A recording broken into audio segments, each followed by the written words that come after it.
സ്വാഗതം. അപ്പോൾ ഇന്നത്തെ വീഡിയോ ഒരു കുക്കിംഗ് വ്ളോഗാണ് വിത്ത് മൈ ഹസ്ബൻഡിൻ്റെ ഒരു കുക്കിംഗ് വ്ളോഗാണ് കേട്ടോ.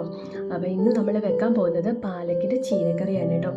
അതിനു വേണ്ടി നമ്മളത് ചുവന്ന പരിപ്പ് എടുത്തിട്ടുണ്ട് കേട്ടോ. ചുമന്ന പരിപ്പ് എടുത്തിട്ട് നന്നായിട്ട് കഴുകി നമ്മൾ കുക്കറിലിട്ടിട്ട് കിഴങ്ങും പിന്നെ അതിൻ്റെ കൂടെ കുറച്ച് മഞ്ഞൾപ്പൊടിയും ഉപ്പും എല്ലാം കൂടി ഇട്ടിട്ട് നന്നായിട്ടൊന്ന് വേവിച്ചെടുക്കാവേ.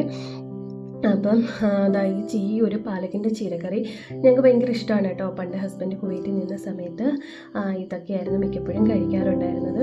അപ്പോൾ അത് ഞങ്ങൾക്ക് നാട്ടിൽ വരുമ്പോൾ ഉണ്ടാക്കി തരുമായിരുന്നു. അങ്ങനെ ഇപ്പം ഞങ്ങൾക്കും അത് ഭയങ്കര ഇഷ്ടമായി കേട്ടോ. അങ്ങനെ ഞാനാണെങ്കിൽ സൂപ്പർ മാർക്കറ്റിൽ പോയിട്ട് വാങ്ങിയിട്ടുണ്ടായിരുന്നു പാലക്കിൻ്റെ ചീര. അപ്പോൾ നമ്മുടെ ഇവിടെ സൂപ്പർ മാർക്കറ്റിൽ ഒരു പിടിക്ക് 8 രൂപയാണ്. അങ്ങനെ ഞാൻ 2 കെട്ട് ചീര വാങ്ങിയിട്ടുണ്ടായിരുന്നു. അതൊക്കെ നന്നായിട്ട് അരിഞ്ഞ് വൃത്തിയാക്കി വെച്ചിട്ടുണ്ട്. അപ്പോൾ അതിന് വേണ്ടി നമ്മളത് സവാളയും തക്കാളിക്കും വെളുത്തുള്ളിയും പിന്നെ പച്ചമുളകും അരിഞ്ഞു വെച്ചിട്ടുണ്ട്. എപ്പോഴും ഒന്നും ഹസ്ബൻഡ് ഇങ്ങനെ കുക്ക് ചെയ്ത് തരാറില്ല കേട്ടോ. തരാറില്ല എന്നല്ല, അങ്ങനെ ഞാൻ ചെയ്യാൻ സമ്മതിക്കാറില്ല. കാരണം ഹസ്ബൻഡ് കിച്ചണിൽ കയറി കഴിഞ്ഞാലുണ്ടല്ലോ ആന കരിമ്പൻകാട്ടി കയറിയ പോലാണ് കേട്ടോ. എല്ലാം വാരി വലിച്ചെങ്കിലേ അത് ഇരട്ടി പണിയായിരിക്കും എനിക്ക്. അതുകൊണ്ട് ഞാൻ സ്വന്തമായിട്ട് തന്നെ അങ്ങ് ചെയ്യും കേട്ടോ. അതാകുമ്പോൾ പിന്നെ കുഴപ്പമില്ലല്ലോ, പെട്ടെന്ന് പണിയും ഒതുങ്ങും. ഇതാകുമ്പം കൂടെ നിൽക്കണം, പിന്നെ ചെയ്യുന്നതെല്ലാം അവിടെ ഇവിടെയൊക്കെ ഇടുന്നത് അതെല്ലാം അടുക്കി വെക്കണം.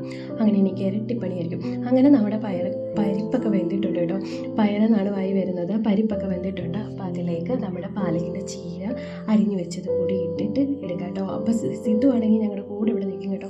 സിദ്ധു ഞാൻ എന്തെങ്കിലും ചെയ്യുമ്പോഴായാലും സിദ്ധു അടുക്കളയിൽ തന്നെ കാണും. എപ്പോഴും ഇങ്ങനെ എന്തെങ്കിലുമൊക്കെ അതൊക്കെ കാണണവന്, അതിനു വേണ്ടിയുള്ള ബഹളമാണ്.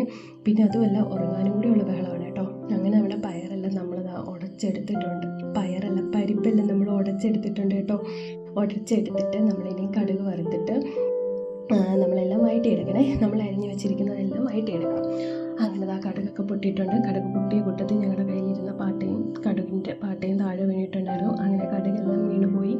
പിന്നെ അതെല്ലാം കളഞ്ഞിട്ടുണ്ടായിരുന്നു. അങ്ങനെ പിന്നെ നമ്മൾ സവാളയും തക്കാളിയും പച്ചമുളകും നമ്മൾ എടുത്ത് വെച്ച വെളുത്തുള്ളിയും കൂടി നന്നായിട്ട് വഴറ്റിയെടുക്കുന്നുണ്ട് കേട്ടോ. അപ്പം അത് പോയതിൻ്റെ മുക്കിൽ കടുക് പോയ മൂക്കിൽ നമുക്കത് വീഡിയോ എടുക്കാൻ പറ്റിയിട്ടില്ല. ഇതിനകത്ത് മുളക് പൊടി ഇട്ടിട്ടുണ്ടായിരുന്നു. പിന്നെ അതുപോലെ തന്നെ മഞ്ഞൾപ്പൊടി ഇട്ടു, ഉപ്പും ഇട്ട് നന്നായിട്ട് വേവിക്കുന്നുണ്ട്. പിന്നെ അതിൻ്റെ കൂടെ നമ്മൾ പാലക്കിൻ്റെ ചീര അരിഞ്ഞ് വെച്ചതും കൂടി ഇട്ടിട്ട് മിക്സ് ചെയ്തെടുക്കുകയാണ് കേട്ടോ. പിന്നെ അതിൻ്റെ കൂടെ കുറച്ച് വെള്ളം ഒഴിച്ചിട്ട് നന്നായിട്ടൊന്ന് വേവിച്ചെടുക്കണേ. ചീരയ്ക്ക് ഇച്ചിരി വേവുള്ളതാണ്. പിന്നെ വെന്തില്ലെങ്കിൽ തന്നെ ഇതൊരു വല്ലാതെ കഴിക്കുകയും ചെയ്യും കേട്ടോ. അങ്ങനെ നമ്മൾ ചീരയിലും എല്ലാം വേവിച്ചെടുത്തിട്ടുണ്ട് കേട്ടോ. നന്നായിട്ട് കുഴഞ്ഞു വന്നിട്ടുണ്ട്. ഇനി ഇതിലേക്ക് നമുക്ക് കുറച്ച് വെള്ളം ഒഴിച്ച് കൊടുക്കാം കേട്ടോ. വെള്ളം ഒഴിച്ച് പിന്നെ അതിൻ്റെ കൂടെ നമുക്ക് അരപ്പും റെഡിയാക്കാം കേട്ടോ. അതിന് വേണ്ടി തേങ്ങ എടുത്തിട്ടുണ്ട്. അരമുറി തേങ്ങ, അതിലേക്ക് ജീരകവും ഇട്ട് വെളുത്തുള്ളി ഇട്ടിട്ട് നന്നായിട്ടൊന്ന് പേസ്റ്റ് പരുവത്തിൽ അരച്ചെടുത്തിട്ടുണ്ട് കേട്ടോ. ഈ ഒരു ചീരക്കറി ഉണ്ടല്ലോ, ചോറിൻ്റെ കൂടെ ആയാലും ബ്രെഡിൻ്റെ കൂടെയും ചപ്പാത്തിയുടെ കൂടെയും അപ്പത്തിൻ്റെ കൂടെ ഒക്കെ കഴിക്കാൻ നല്ല ടേസ്റ്റാണ്. ചോറും കുറച്ച് മീൻ കറിയും പിന്നെ ഈ ചീരക്കറിയും കൂടി ഒഴിച്ച് കഴിക്കാൻ നല്ല ടേസ്റ്റാണ് കേട്ടോ. പിന്നെ ഞാൻ അതിലേക്ക് അരപ്പൊഴിച്ച് കൊടുക്കുന്നുണ്ട് കേട്ടോ. അരപ്പൊഴിച്ചിട്ട് കുറച്ച് നേരം നമുക്കൊന്ന് ചെറുതായിട്ട് ചൂടാക്കി കൊടുക്കാം കേട്ടോ. ഞാനിങ്ങനെ ഇളക്കി കൊടുക്കുന്നുണ്ട് കേട്ടോ. അതെല്ലാം ഒന്ന് മിക്സായി വരണ്ടായോ. അതുകൊണ്ട് ഞാൻ ഇളക്കി നന്നായിട്ടൊന്ന് ചൂടാക്കി എടുക്കുന്നുണ്ട്. അങ്ങനെ നമ്മുടെ പാലക്കിൻ്റെ ചീരക്കറി ഇവിടെ റെഡി ആയിട്ടുണ്ട് കേട്ടോ. അതിൻ്റെ കൂടെ കഴിക്കാൻ വേണ്ടി ഞാൻ 2 ബ്രെഡ് എടുത്തിട്ടുണ്ട്. അപ്പോൾ ബ്രെഡാണെങ്കിൽ സൂപ്പർ കോമ്പിനേഷന്. അപ്പം ഞാൻ ഇതിൻ്റെ കൂടെ നല്ല ചൂട് പാലക്കിൻ്റെ കറിയും കൂടി ഒഴിച്ചിട്ട് ഒരു പിടി പിടിക്കാൻ പോവാണ് കേട്ടോ. അപ്പോൾ എല്ലാവരും ഈ റെസിപ്പി ഒന്ന് ട്രൈ ചെയ്ത് നോക്കണേ. ഇഷ്ടപ്പെട്ട് കഴിഞ്ഞാൽ ചാനലൊന്ന് സബ്സ്ക്രൈബ് ചെയ്തേക്കണേ. ഞങ്ങളുടെ വീഡിയോ ഒന്ന് ലൈക്ക് ചെയ്ത് ഷെയർ ചെയ്ത് കമൻറ്റ് ചെയ്യണേ. അപ്പോൾ അടുത്തൊരു വീഡിയോ ആയിട്ട് വീണ്ടും കാണാം. അപ്പോൾ അതുവരേക്കും എല്ലാവർക്കും ബൈ.